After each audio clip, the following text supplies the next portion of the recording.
So let's talk about this Marantz Superscope. The black faceplate, the R-1240. So what I did here, guys, I took the cover out and I start cleaning my receiver,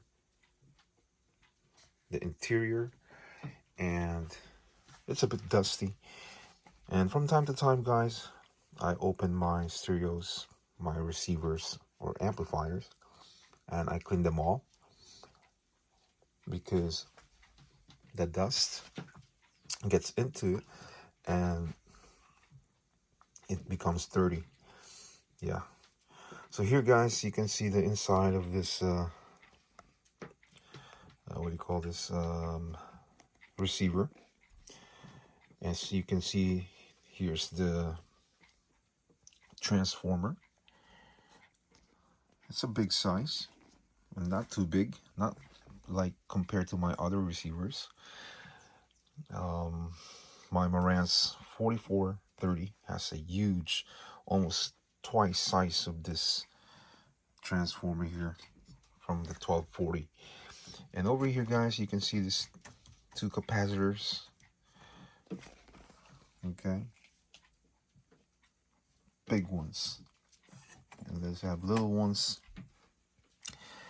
and we have the heat sink right here on the corner.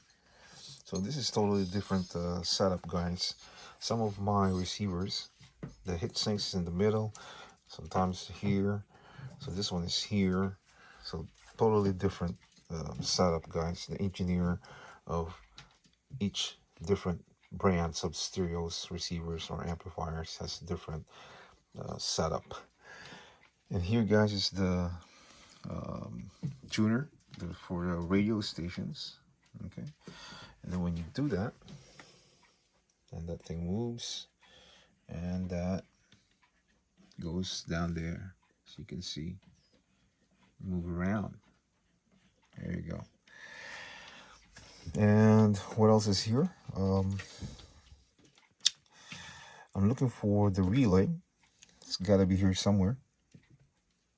Maybe it's under there somewhere. Here, guys, I believe this is for the sounds. Okay, that goes to your speakers, if I'm not mistaken. And pretty much, guys, I mean, this Superscope, I call this a baby Marantz. Yeah. And it has a beautiful sounds. It's a small Superscope receiver, but it pushes good sounds because it has a nice, decent transformer and a decent capacitors. Yeah. So what we're gonna do here, guys, we're gonna turn this on. Okay, there you go. Turn the volume and look for a right station.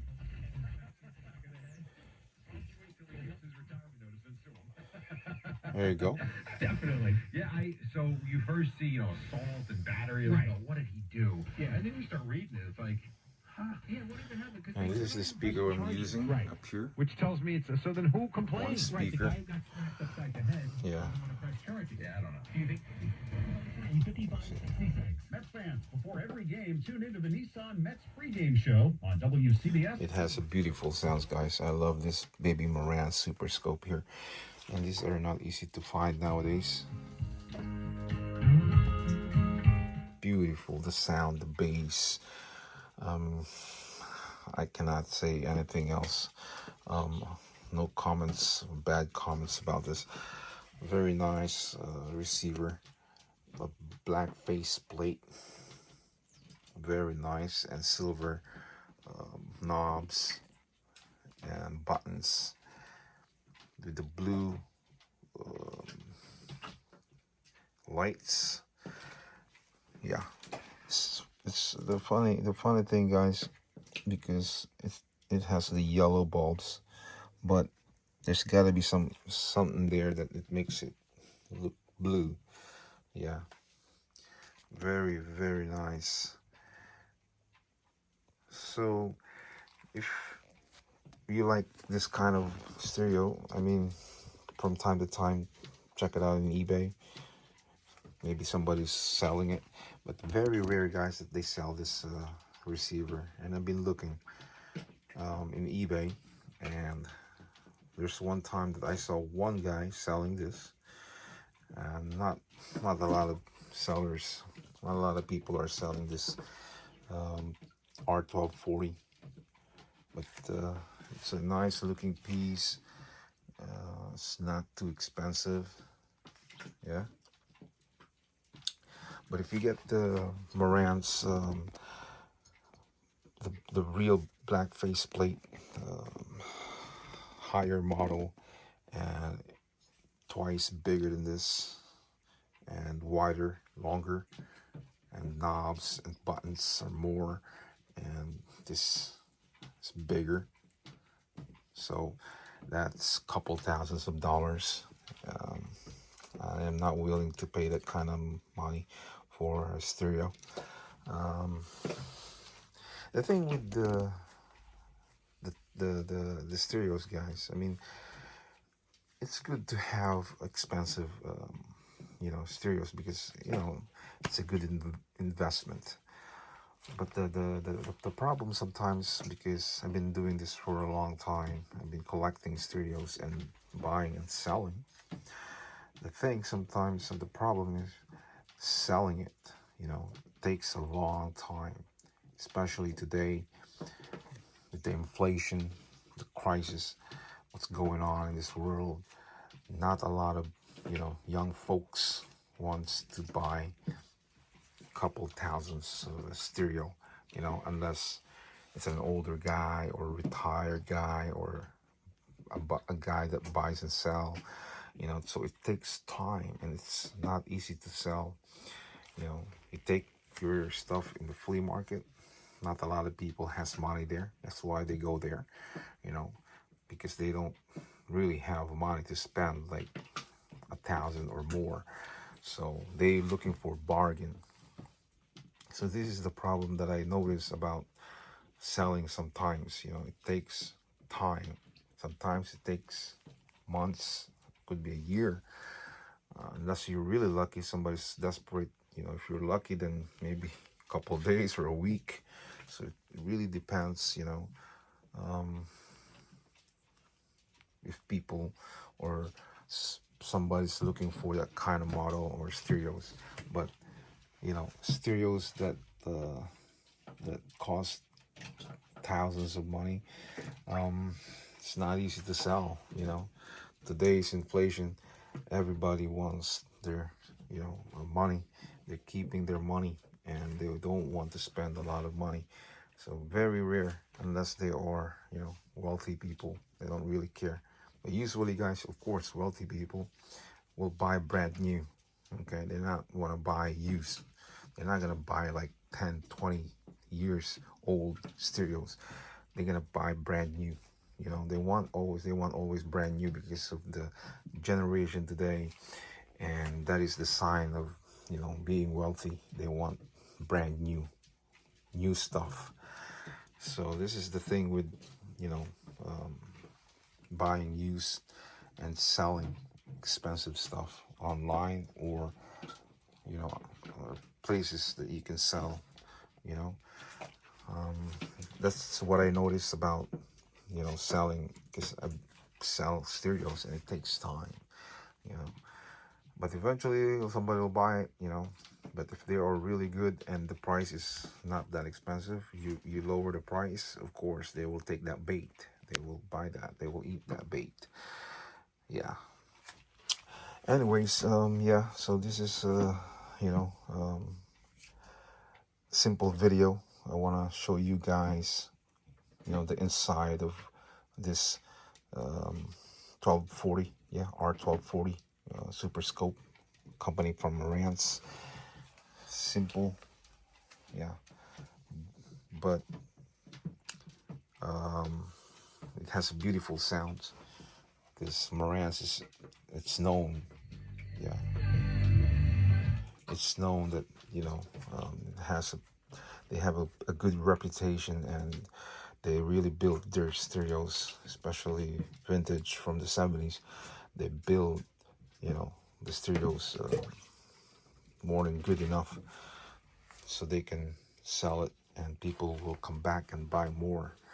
And every time they made a new model, people will buy Marantz. So Marantz, it's I believe it's either American or European. I don't think Marantz is Japanese. It's a name of a person, and he named the stereos with his name, and they just, you know, they just merge with Japan. Sometimes you can see some of the Marantz, it says made in Japan, manufactured in USA. So they do have businesses together back in the day, and they, you know, they made their money from people combining two countries, Japan and USA. And but now, guys, they don't build vintage receivers anymore like this. That's why a lot of people are keeping their vintage stereos, because nowadays, guys, they build modern stereos. And even if they make Marantz, they're gonna cost like $2,000, $3,000. And they don't look like this anymore. They're different looking inside. They use plastic, and it's just different, guys. It's just different nowadays how they made the stereos, because of the labor, you know. So you'll see a lot of nowadays. You'll see a lot of Marantz made in China because of the labor. It's cheaper, and they don't want to go to Japan, because Japan, they build stereos, and they will cost higher price, you know. The labor are expensive in Japan, and they really build good stereos, just like cars. So they are, you know, they get the Marantz from China now. And you see here in the US, a lot of Marantz are made in China, the modernized ones with like 3 circles, one in the middle, 2 here, and 1 here, black. I don't know if you guys have seen one of those. And if you look in the back, you'll see made in China. So I mean, there's nothing wrong with that, but who knows how long it will last. That's the thing, you know. Compared to Japan made, they really last for a long time. Like this one here, this is Japan. It's made in, I believe, 70s or 80s, and look at it, guys. Until now, it's working perfectly.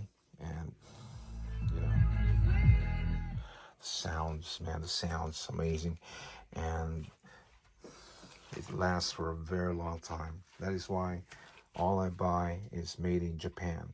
And every time I see a receiver that I like from outside and inside, and where it's made from, what country, when it's made in Japan, I will buy that, because I believe, and we all know that Japan lasts for a very long time.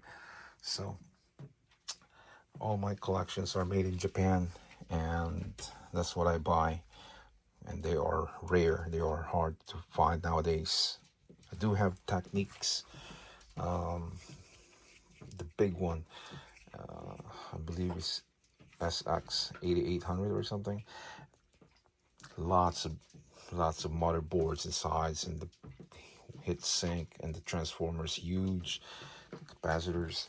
It's in the garage, but you know, maybe I'll film that next time, you know.